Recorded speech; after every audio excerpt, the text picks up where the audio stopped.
frase. Perfectos, sean perfectos como mi Padre es perfecto. Y sean santos, Dios es santo. Dios es santo y es la fuente de toda santidad. La acción del Espíritu Santo en nosotros nos hace hijos de Dios.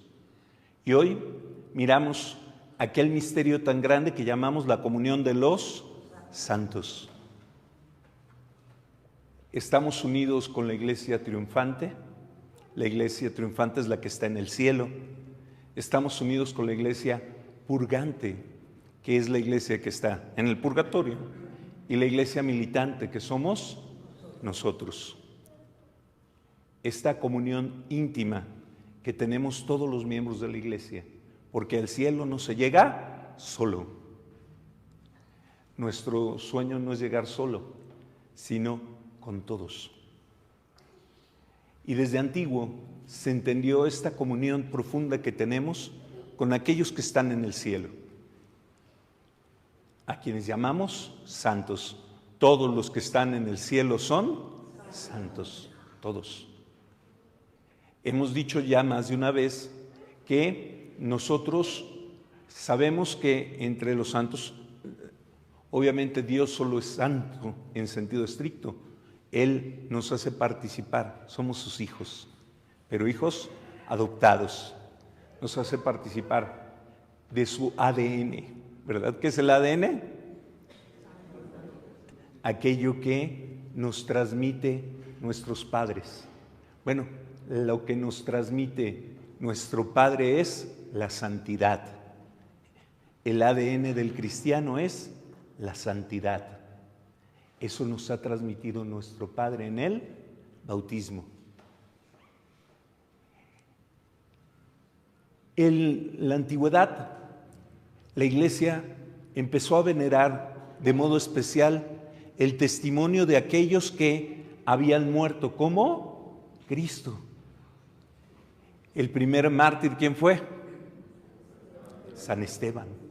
Por eso le llamamos protomártir. El primer mártir de la iglesia, el protomártir. En México le decimos protomártir a San Felipe de Jesús, porque él fue el primero que fue canonizado. No es el más antiguo. Los niños tlaxcaltecas son más antiguos que San Felipe Neri. Muy bien, pero fue canonizado antes. Muy bien. La iglesia, entonces, sabemos, Dios es santo y la veneración, la adoración que le damos a Dios le llamamos, ya lo he contado muchas veces, latría. Latría. Solo a Dios le damos latría. Lo que no sea darle latría a Dios se llama idolatría. Pero nosotros, llegan y dicen, ¿eres idólatra? No, nosotros sabemos que es una imagen, que es una representación. Y no le damos latría, le damos, ¿qué le damos a los santos? Dulia, dulia, veneración. El nombre exacto es dulia, dulia. A la Santísima Virgen María le damos hiperdulia, es decir, la veneración más alta de todos. Después, a San José, ¿qué le damos? Protodulia. Así como protomártir, ¿verdad? ¿Se acuerdan? Bueno, la protodulia se la damos a San José. Entonces, tenemos dulia, bueno, latría a Dios, dulia a todos los santos. ¿Hiperdulia a quién? A la Virgen María. Protodulia a... Muy bien. Y a los demás les llamamos dulia. Esta dulia se empezó a dar primero a los mártires. Los cristianos reconocieron en los mártires que morían igual que Cristo. Si nosotros recordamos el pasaje de la muerte, del martirio de San Esteban, recordamos que dice, vi al Señor en todo su poder y gloria, y entonces ¿qué dijo? Perdónalos porque no saben lo que hacen, y lo mataron a pedradas, ¿verdad? Entonces, los cristianos hemos reconocido en la muerte de los mártires esa comunión de vida con Jesús. Los mismos apóstoles murieron mártires, pero hubo uno de ellos que no murió mártir. ¿Quién? San Juan. Pero San Juan fue torturado y trataron de matarlo, por supuesto, fue torturado cruelmente. Lo metieron en una olla de aceite, es decir, su intención, a quien metes en una olla de aceite, es matarlo. Sobrevivió, que es distinto. Y en la historia de la iglesia, entonces, primero se empezó a venerar a los mártires, porque se reconocía en ellos la misma muerte de Jesús. Por ejemplo, se empezó a venerar a Pedro y a Pablo, en primer lugar, por su martirio, después por sus enseñanzas. Por eso tenemos distintas fiestas de San Pedro y San Pablo, porque ellos murieron como ¿quién? Como Pedro, como Jesús, Pedro, en una cruz, de cabeza, pero como Pedro. Y San Pablo, ¿como quién murió? Como San Juan Bautista, degollado. Entonces, fíjense, ya ahí hay una semejanza muy clara con la muerte de Jesús y de Juan el Bautista. La veneración entonces empezó con los mártires y poco tiempo después se extendió el martirio a muchos discípulos, ¿verdad? Durante siglos, durante 3 siglos, la iglesia fue cruelmente perseguida por los romanos, pero no solo por los romanos, en los demás imperios que había más imperios que Roma. En la India, ¿verdad?, fueron perseguidos y asesinados apóstoles, en Persia San Judas Tadeo, etc. En los demás imperios también fueron asesinados los discípulos de Santo Tomás en la India, ¿verdad? Y así, en Egipto, San Marcos, los apóstoles dieron su vida. Pero aquellos que igual que Juan no fueron martirizados, no murieron mártires, se les empezó a llamar confesores. No porque como el padre Juanito siempre que puede se sienta a confesar, ¿verdad? Siempre lo ves en el confesionario. No, confesores porque habían sobrevivido al martirio, habían confesado su fe. Entonces, el primer tipo de santos que veneramos en la historia fueron los mártires y luego los confesores les llamamos, aquellos que sobrevivieron al martirio. Entonces, mártires, confesores. Después se empezó a dar veneración a las vírgenes. Las vírgenes representan aquellas que habían tenido una victoria sobre la sensualidad y sobre el mundo. Después del siglo III, que se acabaron las persecuciones, empezó a haber santos que no habían sido martirizados y que fueron empezados a elevar a los altares. Elevar a los altares, ¿qué significa? Que sus reliquias se ponían en el altar donde se celebraba la misa. Ustedes cuando van a una iglesia muy antigua, ven que todos los altares tienen un cuadro en el centro. Ese cuadro era para el ara. El ara la ara significa altar. La piedra de ara, la piedra que se llevaba en el altar, siempre llevaba una reliquia de un mártir, un pedacito chiquito, pero que se incrustaba en la piedra. Los altares normalmente son consagrados, el nuestro no, con una reliquia. En la parte de abajo se pone la reliquia y normalmente se pone que santo está esa reliquia.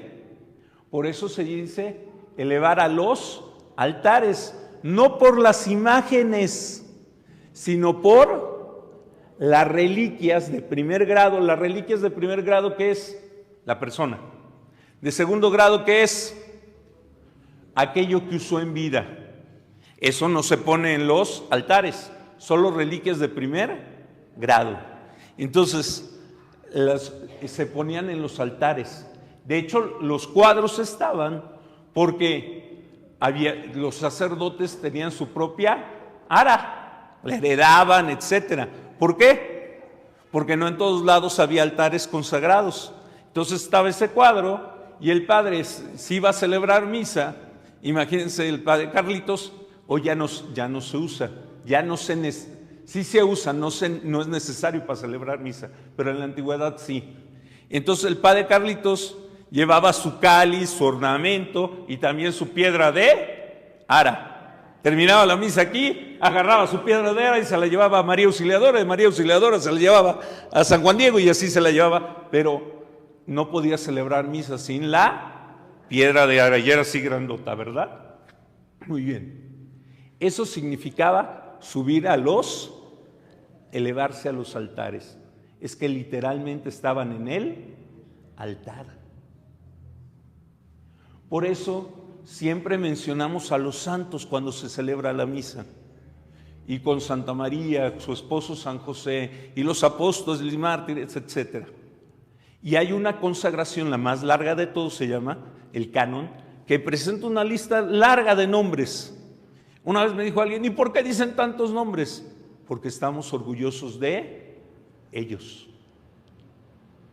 Son los primeros santos de la Iglesia los que se mencionan. Muy bien. ¿Cuándo se empezó a celebrar la fiesta de todos los santos? Después de la persecución de los romanos, se empezó a venerar en San Juan Crisóstomo, que ya hablé de él en alguna ocasión. Empezó en su catedral a juntar reliquias de santos, porque él estaba en Constantinopla. A diferencia de Roma, en Constantinopla no había mártires, porque era una ciudad que se construyó por Constantino, que hizo la paz con la iglesia. Entonces, esa ciudad no tenía mártires. Roma estaba llena de mártires. Entonces, empezaron a juntar y a pedir reliquias. Y San Juan Crisóstomo empezó a celebrar la fiesta en una capilla de los mártires. Después, y así empezó, primero celebrándose a los mártires. Muchos siglos después, en el siglo VII, en Roma, el Papa Gregorio, no me acuerdo cuál de tantos porque son como 12, uno de los papas Gregorios en el siglo VII hizo una capilla para santos también y la consagró un 1 de noviembre. Desde entonces la fiesta de todos los santos la celebramos porque ese día el Papa había consagrado en San Juan de Letrán, la catedral del Papa, una capilla especial para las reliquias. Y desde entonces la iglesia celebramos el día de hoy a todos los santos. ¿Cuál es el proceso para llegar a santo? Sabemos que ha sido un proceso complicado. El Papa Juan Pablo II y antes de él el Papa Paulo VI y Juan XXIII buscaron que se hiciera una reforma de cómo canonizar. Porque hubo, por ejemplo, siglos enteros, en 4 o 5 siglos que se habían canonizado, que había habido 20 canonizaciones en 4 o 5 siglos. El proceso se había vuelto complicadísimo, tardaba a veces siglos. Tenemos a alguien que es doctor de la iglesia, San Beda el Venerable, que se le llamaba así porque nunca se lo canonizaban, el Venerable. Tardó, no sé si 800 años. Entonces, los procesos eran larguísimos porque había lo que llamaban el abogado del diablo y había el procurador. El procurador buscaba que hicieran santo a ese hombre Y el abogado del diablo, ¿qué buscaba? Que no se hiciera. Pero entonces, a veces moría un abogado del diablo y seguían siglos. Y tenían que hacer 2 milagros para beatificarse y 2 milagros para canonizarse. 4 milagros. Menos los mártires, que había una excepción. Entonces, ¿qué eran los beatos? Bueno, entonces la gente, ¿cómo se canonizaba antes? La gente, como era imposible que Roma pudiera lograr la canonización de todos, la gente empezaba a decir santo. Esta persona es santo, santo súbito, como sucedió con Juan Pablo II, ¿verdad? La gente gritaba, santo súbito, que sea santo. Pero el proceso, entonces la gente empezó a venerar a quien consideraban santo. ¿Cuál es el problema? Nuestras apreciaciones no siempre son correctas. Y podemos decir que alguien es santo por lo que vemos externamente, pero no por lo interno. Entonces llegó un momento en que los papas dijeron, no puede seguir el proceso así. A todo mundo hacen santo y no todos son tan virtuosos como se dice. Entonces se empezó un proceso en que, en primer lugar, aquellos que la gente le habían dicho santos, se prohibió que se dijeran santos hasta que se revisara su vida. Aquellos que tenían una veneración muy antigua y sólida, se les llamó beatos. Felices significa beato. Bienaventurado. Y durante muchos siglos, entonces, canonizados eran en el siglo XI, sí, empezaron a llamarles santos a los canonizados por el Papa, es decir, que estaban en una lista que el Papa había notado que sí eran verdaderos santos y no que solo los habían aclamado. No había tanto problema con los mártires se identificaba su vida, pero con los que no habían sido mártires sí había problemas. Entonces les empezaron a llamar beatos. Cuando en el siglo XII ya se estructuró completamente cómo era el proceso de canonización, solo el Papa canonizó. Ya no se decía santo súbito. Tenían que empezar un proceso que, les digo, se volvió bastante complicado. Hubo papas que quisieron seguir con lo de santo súbito. Por ejemplo, cuando murió Santa Clara de Asís, acaba de morir y el Papa estaba ahí y estuvo a punto de celebrarle misa como santa. Los cardenales le dijeron, no, hay que hacer el proceso, ya está estructurado. Bueno, si no, la hubiera canonizado inmediatamente de muerta. Tan entusiasmado estaba el Papa. Los procesos entonces cambiaron cuando Juan Pablo II dijo, la Iglesia necesita más santos, porque la Iglesia se ha extendido literalmente en todo el mundo y solo en Roma se pueden hacer los santos. Y cuando alguien quería, por ejemplo, de México, que alguien fuera santo, era carísimo. ¿Por qué? Porque había que hacer toda la información en Roma. Y entonces los testigos, esto, lo otro, todo el proceso. Y solo se podía hacer en imprentas de Gutenberg. Y solo había una en Roma. Entonces el de Gutenberg, como estaba así la norma, ¿verdad? Solo en una imprenta de Gutenberg y son así. Así dice la norma y se acabó. Y solo llegó un momento que solo había una en Roma. Entonces el de la imprenta de Gutenberg decía, la impresión cuesta tantos. Y además, el de la imprenta decidía cuándo entraban los papeles y cuándo no. Y no era sacerdote, no tenía nada que ver. Pero era el que tenía la imprenta. Ahora siguen imprimiendo con letra de Gutenberg, pero en la impresora. Usan la misma letra, ¿verdad? Bueno. El Papa fue permitiendo, con un estudio muy serio, que hubiera un cambio. El proceso entonces ahora inicia en las diócesis. Siempre ha iniciado en las diócesis. Cuando se sabe que hay fama de santidad. Entonces el obispo empieza a recoger toda la información, la analiza, lee todos los libros y si no hay una herejía y si ve que es sólido, después de 5 años, antes no, antes eran 50, ahora son 5. Si hay solidez, se estudian todos los documentos para ver que no haya herejías. Eso antes, estudiarlo se hacía en Roma, ahora se hace en la diócesis, que no haya herejías. Y se manda a Roma.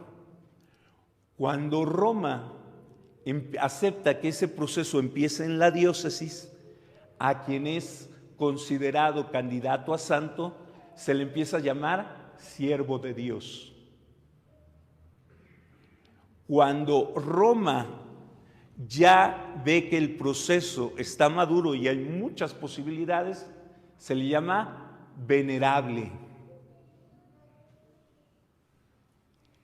Después, como sabemos, el venerable se hace el proceso.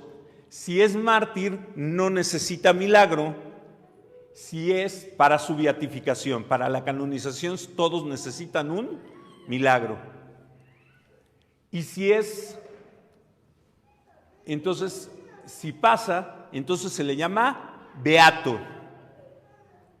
Los beatos ya se les puede celebrar misa, pero no se pueden poner en los altares. Y normalmente se celebra misa a ellos en lugares específicos. La canonización implica que son reconocidos y que tenemos la certeza que están en el cielo. Del beato no, del santo sí.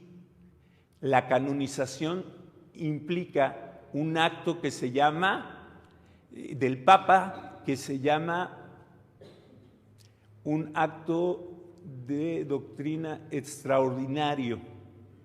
Es decir, tenemos la certeza que el Papa no se equivoca cuando canoniza a alguien.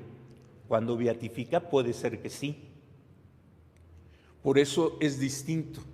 Ahora normalmente los papas no beatifican, pueden hacerlo. Normalmente delegan a un cardenal leer el documento donde dicen que se ha aceptado como beato. Muy bien. Con este proceso se ha simplificado el tema de cómo se hace la canonización. Pidamos que sigan surgiendo santos. Hoy hay una inmensa cantidad de beatos de todo el mundo, porque el proceso, al facilitarse, ha permitido que gente de todo el mundo se presente su testimonio. Y hay vidas maravillosas. Por ejemplo, hace unos días fue la fiesta de la beata Alexandrina. ¿Alguien ha escuchado de Alexandrina? Es beata, portuguesa. Les cuento rápido. Maravilloso. Alexandrina era una joven que ciertamente era hermosa y una vez su jefe, ella era campesina, trató de abusar de ella, dejó el trabajo. Una segunda vez trató de abusar de ella, dejó el trabajo, se alejó de este hombre. Y una tercera vez invadió la casa de ella y ella se lanzó por la ventana para no ser violada. Cuando cae de la ventana, cayó de 4 metros, quedó destrozada, nunca más pudo moverse. Le empezó a ofrecer a Dios y a la Virgen que si se curaba se hacía misionera. No se curó. Llegó un día en que dijo: entiendo que Dios quiere que mi vida sea ofrecida por algo más grande que ser misionero, sufrir la cruz de Cristo. Toda la vida estuvo en cama, pero empezó Alexandrina a tener visiones de Jesús y empezó a suceder algo increíble los viernes. Ella tenía todo el cuerpo destrozado, no había forma que moviera ninguna parte del cuerpo. Los viernes, y es reciente, hay videos. los viernes a la hora del Via Crucis entraba en éxtasis místico y empezaba a mover el cuerpo representando las estaciones. Los médicos decían, no es posible, su cuerpo no puede moverse, la cervical está destrozada, no puede haber movimiento en ella. Todos los viernes representaba el Via Crucis en éxtasis, las estaciones, durante 3 horas. Su profundidad teológica, empezaron a escribir lo que dictaban los padres. 3,000 hojas de teología dictada por ella. Dejó de comer y beber y solo alimentarse de la Eucaristía. Hay santos que han dejado de comer, Santa Catalina de Siena, pero tomaban agua. También Santa Catalina Emmerich dejó durante 10 años de comer, pero tomaba agua. Ella dejó de tomar agua y solo comía la Eucaristía. Todos los días recibía la Eucaristía. Primero se trató de guardar el secreto, pero una situación así era imposible. La hospitalizaron durante 40 días y durante los 40 días los médicos estuvieron revisando y solo comulgaba la Eucaristía. Dijeron, no hay explicación, porque no bajó de peso, aunque era una persona que no se movía y no bajó de peso y no sufrió ningún cambio corporal. Y está documentado que solo comulgaba. Durante 13 años no bebió agua, durante 13 años no comió algo distinto que una hostia diaria consagrada. En los años 80, San Juan Pablo II la elevó la beatificó, no la elevó a los altares, la beatificó. Y está su proceso de canonización. Todo lo ofrecía por los sacerdotes y por los pecados. Todo. Decía, yo sé que mi vocación es pedir perdón a Dios por los pecados. Y todo mi sufrimiento lo ofrezco por eso. Así de grandes son los santos de la Iglesia. Y por supuesto podríamos alargarnos. Este es un pequeño ejemplo. La Beata Alejandrina, que hoy celebramos igual que celebramos